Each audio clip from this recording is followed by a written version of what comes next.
ಸಂಸತ್ನಲ್ಲಿ ಭದ್ರತಾ ಲೋಪ ಹಿನ್ನೆಲೆ ರಾಜ್ಯದಲ್ಲೂ ಕೂಡ ಫುಲ್ ಅಲರ್ಟ್ ಆಗಲಾಗಿದೆ. ಬೆಳಗಾವಿಯ ಸುವರ್ಣಸೌಧದಲ್ಲಿ ಪೊಲೀಸರಿಂದ ಫುಲ್ ಅಲರ್ಟ್ ಆಗಲಾಗಿದೆ.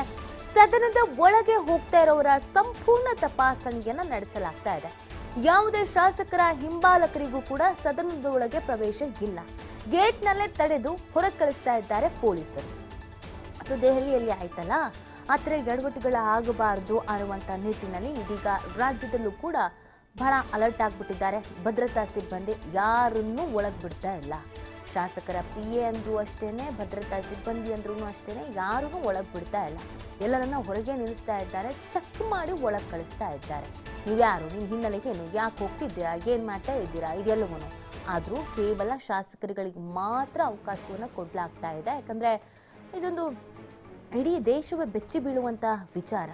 ಯಾರೋ ಒಂದು 4 ಜನ ಸಂಸತ್ತೊಳಗೆ ಹೋಗ್ಬಿಡ್ತಾರೆ, ಅಲ್ಲೆಲ್ಲ ಓಡಾಡ್ತಾರೆ, ಅವ್ರ ಕೈಯಲ್ಲಿ ಸ್ಮೋಕ್ ಬಾಂಬ್ ಇರುತ್ತೆ, ಅದನ್ನು ಬಳಸ್ಕೊಳ್ತಾರೆ ಅಂತ ಅಂದರೆ ಎಲ್ಲರೂ ಅಲರ್ಟ್ ಆಗಿರಬೇಕಾಗತ್ತೆ. ಹಾಗಾಗಿ ರಾಜ್ಯದಲ್ಲೂ ಕೂಡ ಹೆಚ್ಚಿನ ಅಲರ್ಟನ್ನು ಮಾಡಲಾಗಿದೆ. ನೋಡಿ, ಬೆಳಗಾವಿಯಲ್ಲಿ ಅಧಿವೇಶನ ಪ್ರಾರಂಭ ಆದ ದಿನದಿಂದಲೂ ಪ್ರತಿಭಟನೆ ಅನ್ನೋದು ನಡೀತಾನೆ ಇದೆ, ಸದನದ ಒಳಗೂ ಮತ್ತು ಹೊರಗೂ ಕೂಡ.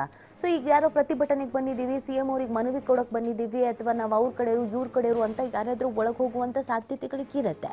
ಸೊ ಆ ರೀತಿಯಾಗಿ ಆಗಬಾರ್ದು ಅನ್ನುವಂಥ ನಿಟ್ಟಿನಲ್ಲಿ ಮಾರ್ಷಲ್ಗಳು ಹೊರಗಡೆ ನಿಂತಿದ್ದಾರೆ. ಸೆಕ್ಯೂರಿಟಿ ಸಂಪೂರ್ಣವಾಗಿ ಚೆಕ್ ಮಾಡಿ ಒಳಗೆ ಬಿಡಲಾಗ್ತಾ ಇದೆ.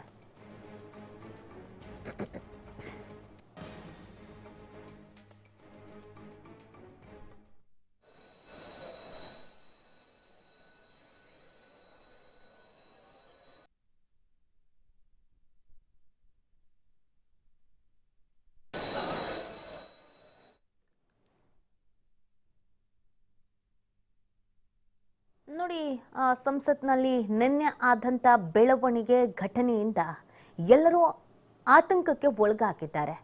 ಯಾರೋ ಒಳಗಡೆ ನುಗ್ಗು ಬಿಡ್ತಾರೆ ಅಥವಾ ಏನೋ ಒಂದು ಆಗಿಬಿಡುತ್ತೆ ಅಂತ ಅಂದರೆ ನಮ್ಮ ಭದ್ರತಾ ವೈಫಲ್ಯ ಅನ್ನೋದು ಎಷ್ಟರ ಮಟ್ಟಿಗೆ ಇದೆ ಅನ್ನೋದನ್ನು ನಾವು ಗಮನಿಸಬೇಕಾಗತ್ತೆ.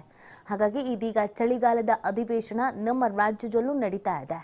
ಬೆಳಗಾವಿಯಲ್ಲಿ ಯಾವಾಗ ಅಧಿವೇಶನ ಪ್ರಾರಂಭ ಆಯಿತೋ ಆಗಿನಿಂದಲೂ ಹೆಚ್ಚಿನ ಸಂಖ್ಯೆಯಲ್ಲೇ ಜನರು ಅಲ್ಲಿಗೆ ಆಗಮಿಸ್ತಾ ಇದ್ದಾರೆ. ವಿವಿಧ ಸಂಘಟನೆಗಳು, ಸಂಘ ಸಂಸ್ಥೆ, ರೈತರು ಪ್ರತಿಯೊಬ್ಬರು ಪ್ರತಿಭಟನೆಯಲ್ಲಿ ಭಾಗಿಯಾಗ್ತಾ ಇದ್ದಾರೆ. ಈ ಪ್ರತಿಭಟನೆಗೆ ಅಥವಾ ಪ್ರತಿಭಟನಾಕಾರರು ಅನ್ನುವಂಥ ನಿಟ್ಟಿನಲ್ಲೂ ಯಾರಾದರೂ ಬರುವಂಥ ಸಾಧ್ಯತೆ ಇದೆ. ನಾರ್ಮಲ್ ಆಗಿ ಶಾಸಕರುಗಳು ಒಳಗೆ ಹೋಗಬೇಕಾದ್ರೆ ಅವರ PA ಆಗಿರ್ಬೋದು, ಭದ್ರತಾ ಸಿಬ್ಬಂದಿ ಆಗಿರ್ಬೋದು, ಅವರು ಒಳಗಡೆ ಹೋಗ್ತಾ ಇದ್ರೇನು. ಬಟ್ ಇವತ್ತು ಅವ್ರಗಳಿಗೂ ಕೂಡ ಅವಕಾಶವನ್ನು ಕೊಡ್ತಾ ಇಲ್ಲ ಯಾರನ್ನೂ ಒಳಗೆ ಬಿಡಲ್ಲ ಅಂತ ಹೊರಗಡೆನೆ ಸಂಪೂರ್ಣವಾಗಿ ವಿಚಾರಿಸಿ ಕಳಿಸಲಾಗ್ತಾ ಇದೆ. ಇದು ಕೇವಲ ನಮ್ಮ ರಾಜ್ಯದಲ್ಲಿ ಮಾತ್ರ ಅಲ್ಲ, ಎಲ್ಲ ಕಡೆಯಲ್ಲೂ ಕೂಡ ಇದೇ ರೀತಿಯಾಗಿ ಅಲರ್ಟ್ ಆಗಲಾಗಿದೆ.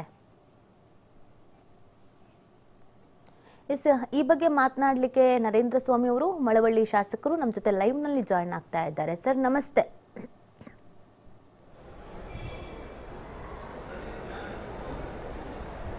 ಹಲೋ ಸರ್ ನಮಸ್ತೆ, ನನ್ನ ಧ್ವನಿ ಕೇಳಿಸ್ತಾ ಇದೆಯಾ ಸರ್?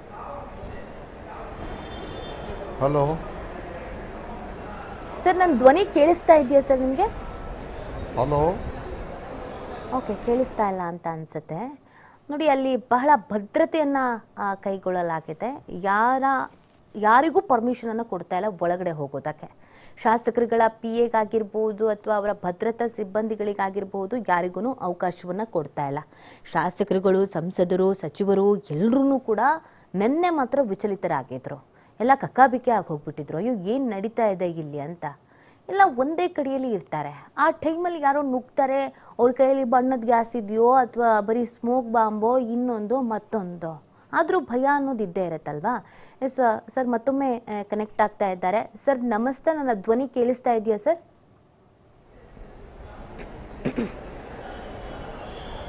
ನಮಸ್ಕಾರ, ಈಗ ಕೇಳ್ತಾ ಇದ್ದೀವಿ.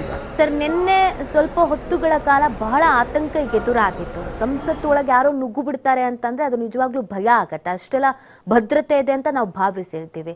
ಸೊ ಇಲ್ಲೂ ಅದರ ಎಫೆಕ್ಟ್ ಯಾವ ಥರ ಆಗ್ತಾ ಇದೆ ಸರ್? ಇವತ್ತೆಲ್ಲ ಫುಲ್ಲು ಭದ್ರತೆ ಇದೆ ಅಂತ ಕೇಳಲ್ಪಡ್ತಾ ಇದ್ವಿ, ನೋಡ್ತಾ ಇದ್ವಿ. ಹೇಗಿದೆ ಸರ್?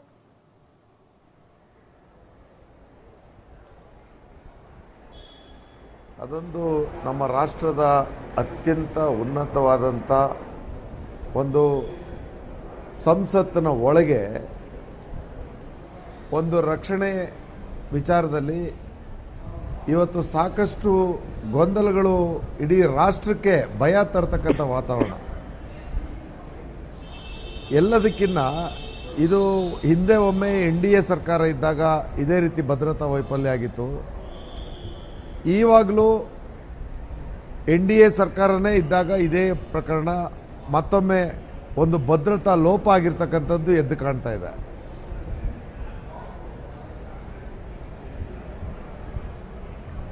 ಸರ್, ಈಗ ಕಂಪ್ಲೀಟ್ ಆಗಿ ಅಲ್ಲಿ ಭದ್ರತಾ ಲೋಪ ಅನ್ನೋದು ಗೊತ್ತಾಗ್ತಾ ಇದೆ.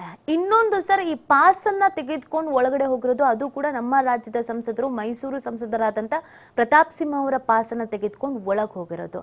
ಸರ್, ನಾರ್ಮಲ್ ಜನಕ್ಕೂ ಕೂಡ ಒಂದು ಕ್ವಶನ್ ಇರುತ್ತೆ, ಈ ಪಾಸ್ ಅನ್ನ ತಗೋಬೇಕಾದ್ರೆ ಅಥವಾ ಕೊಡಬೇಕಾದ್ರೆ ಏನೆಲ್ಲ ನಿಯಮಗಳಿರುತ್ತೆ ಸರ್?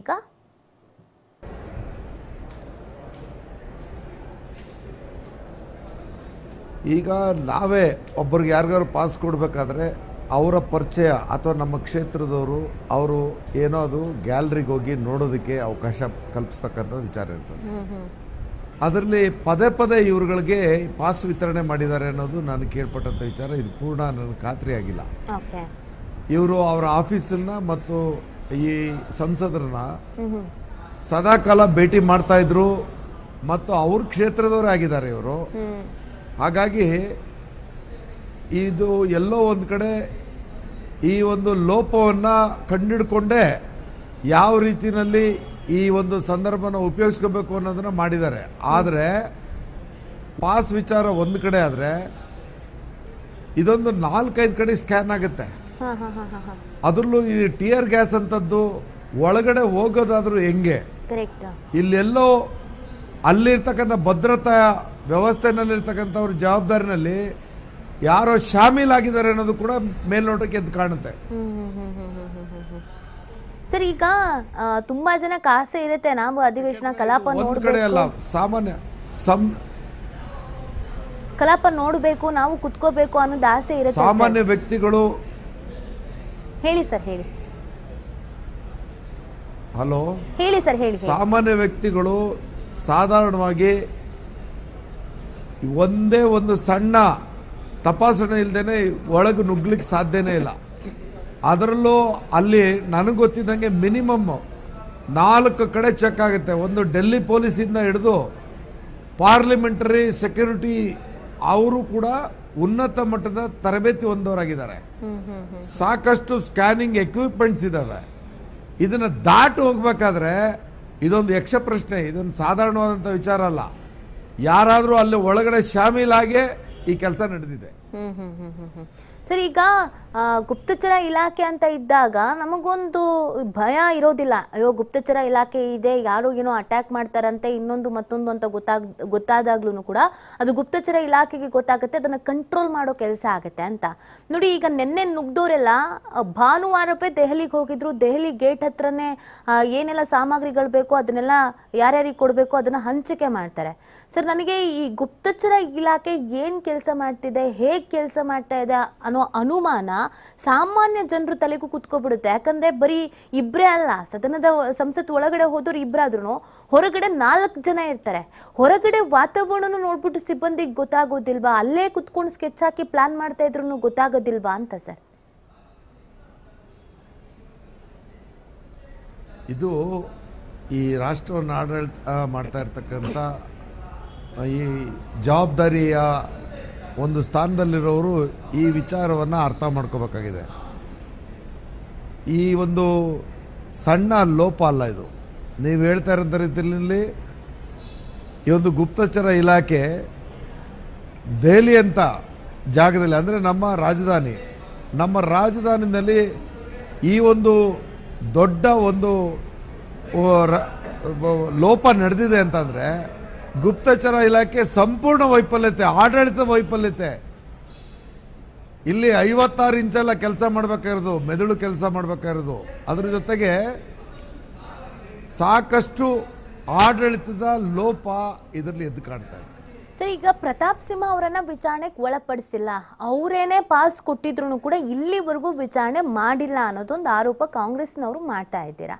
ಈಗ ನೀವು ಹೇಳ್ತಾ ಇದ್ರೆ ನನಗೆ ಗೊತ್ತಿರೋ ಪ್ರಕಾರ ಪ್ರತಾಪ್ ಸಿಂಹ ಅವರ ಕಚೇರಿಗೆ ಈ ಹುಡುಗ ಯಾವಾಗಲೂ ಭೇಟಿ ಕೊಡ್ತಾ ಇದ್ದ ಅಂತ.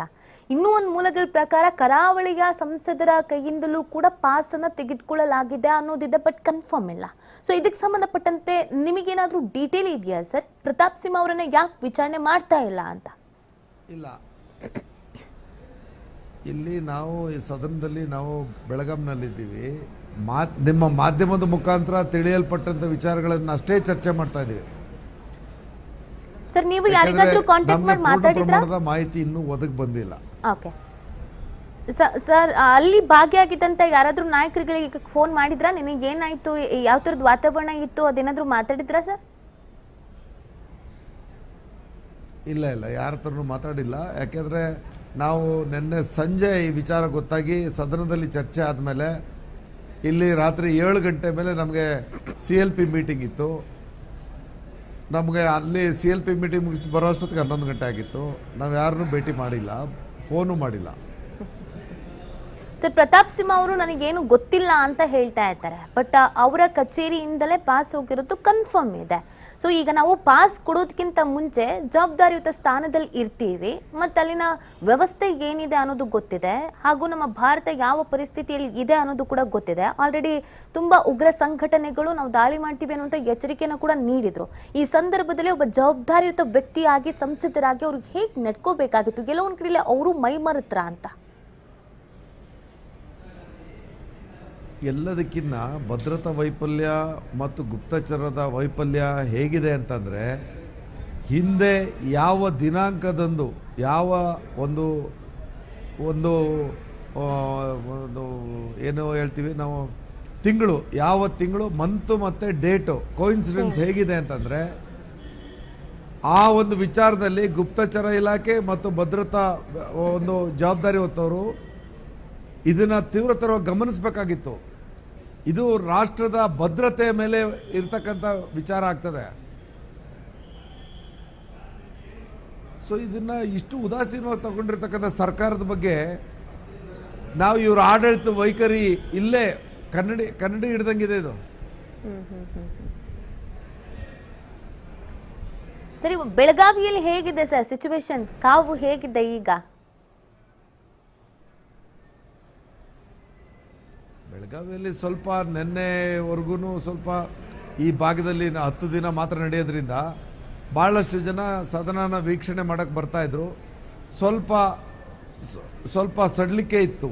ಆದರೆ ನಿನ್ನೆ ಪಾರ್ಲಿಮೆಂಟಲ್ಲಿ ನಡೆದ ಘಟನೆ ನಂತರ ತುಂಬ ಜನಕ್ಕೆ ಇವತ್ತು ನಿರಾಸಕ್ತಿ ಉಂಟಾಗಿದೆ. ಒಳಗೆ ಬರಲಿಕ್ಕೆ ಆಗ್ತಾ ಇಲ್ಲ. ಸೆಕ್ಯೂರಿಟಿ ತುಂಬ ಟೈಟ್ ಆಗಿದೆ ಈಗ.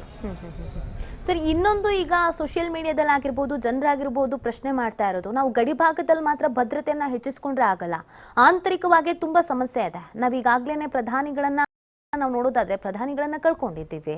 ಒಂದ್ಸಲ ಆಲ್ರೆಡಿ ಸಂಸತ್ ಮೇಲೆ ಅಟ್ಯಾಕ್ ಕೂಡ ಆಗಿದೆ. ಆಂತರಿಕ ಭದ್ರತೆ ಅನ್ನೋದು ಪದೇ ಪದೇ ವೈಫಲ್ಯ ಆಗ್ತಿರೋದ್ರಿಂದ ಯಾವ ರೀತಿ ಆದಂತ ಎಚ್ಚರಿಕೆಯ ನಡೆಯನ್ನು ಇಡಬೇಕಾಗತ್ತೆ? ಇನ್ನೂ ಎಷ್ಟು ಅಲರ್ಟ್ ಆಗ್ಬೇಕಾಗತ್ತೆ?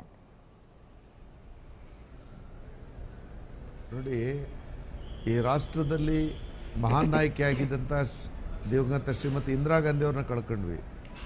ನಮ್ಮೆಲ್ಲರ ಅಚ್ಚುಮೆಚ್ಚಿನ ಮಾಜಿ ಪ್ರಧಾನಿ ರಾಜೀವ್ ಗಾಂಧಿ ಅವ್ರನ್ನ ಕಳ್ಕೊಂಡ್ವಿ. ಇವು ಎಲ್ಲೋ ಒಂದು ಕಡೆ ನಮ್ಮ ಭದ್ರತೆ ವಿಚಾರದಲ್ಲಿ ಮತ್ತು ನಮ್ಮಲ್ಲಿ ಇವತ್ತು ಒಂದು ಮಾಹಿತಿಯನ್ನು ಸಂಗ್ರಹಿಸಬೇಕಿರ್ತಕ್ಕಂಥ ಜವಾಬ್ದಾರಿ ಹೊತ್ತಂಥ ಇಲಾಖೆಗಳು ವೈಫಲ್ಯದಿಂದನೇ ಇದೆಲ್ಲ ನಡೀತಾ ಇರೋದು. ಈಗ ನಾವು ಚುನಾವಣೆ ಹತ್ರಕ್ಕೆ ಹೋಗ್ತಾ ಇದ್ದೀವಿ. ಈ ಸಂದರ್ಭದಲ್ಲಿ ಜನರ ಭಾವನೆಗಳು ಮತ್ತು ಉಗ್ರ ಸಂಘಟನೆಗಳು ಎರಡೂ ಕೂಡ ಸಾಕಷ್ಟು ಸಂಘರ್ಷಕ್ಕೆ ಒಳಪಡ್ತದೆ. ಈಗ ಈ ಒಂದು ಘಟನೆಯಲ್ಲಿ ಭಾಗಿಯಾಗಿರ್ತಕ್ಕಂಥವರ ಮೊದಲ ವರದಿ ನಾನು ನಿಮ್ಮ ಮಾಧ್ಯಮದ ಮುಖಾಂತರ ತಿಳ್ಕೊಂಡಂಥ ರೀತಿಯಲ್ಲಿ, ಅವರು ಹಿಂದೆ ಪ್ರಧಾನಮಂತ್ರಿ ಸನ್ಮಾನ್ಯ ಮೋದಿಯವರ ಅನುಯಾಯಿಗಳೇ, ಅವರೇ ಹೇಳ್ಕೊಂಡಿರೋ ರೀತಿಯಲ್ಲಿ ಅನುಯಾಯಿಗಳಾದವರು ಇವತ್ತು ಭ್ರಮ ನಿರಸನಾಗಿದ್ದಾರೆ. ಅಂದರೆ ಇವರ ಆಡಳಿತದಲ್ಲಿ ಆಗಿರ್ತಕ್ಕಂಥ ಲೋಪ ಮತ್ತು ಅವ್ರು ಇಟ್ಟಿದ್ದಂಥ ಭರವಸೆಗಾಗಿರ್ತಕ್ಕಂಥ ಒಂದು ಮೋಸವನ್ನು ಇವರು ಭ್ರಮ ನಿರಸನಗೊಂಡು ಮಾಡಿರ್ತಕ್ಕಂಥವ್ರು ಅನ್ನೋದು ಮೇಲ್ನೋಟ ಕಾಣ್ತಾ ಇದೆ. ಓಕೆ ಓಕೆ ಅಂದ್ರೆ ಇದನ್ನೆಲ್ಲೋ ರಾಷ್ಟ್ರದ ಗಮನವನ್ನು ಸೆಳೀಲಿಕ್ಕೋಸ್ಕರ ಈ ರಾಷ್ಟ್ರದಲ್ಲಿ ದಬ್ಬಾಳಿಕೆ ನಡೆಯೋದಿಲ್ಲ ಅಂತ ಕೂಗ್ತಾರೆ ಅವರು. ಇಲ್ಲಿ ನಿಮ್ಮ ಒಂದು ಮೋಸದ ಆಟ ನಡೆಯೋದಿಲ್ಲ ಅಂತ ಕೂಗಿದ್ದಾರೆ ಅನ್ನೋದು ನಿಮ್ಮ ಮಾಧ್ಯಮದ ಮುಖ ನಮ್ಗೆ ಗೊತ್ತಿರೋದು. ಓಕೆ ಅಂದರೆ ಆಡಳಿತದ ಮೇಲೆ ಇವರು ಬೇಸರದಲ್ಲಿ ಮಾಡಿರ್ತಕ್ಕಂಥ ಕೃತ್ಯ ಅನ್ನೋದು ಕಾಣ್ತಾ ಇದೆ. Fine. Thank you sir, TV5 ಜೊತೆಗೆ ಮಾತನಾಡಿದ್ದಕ್ಕೆ.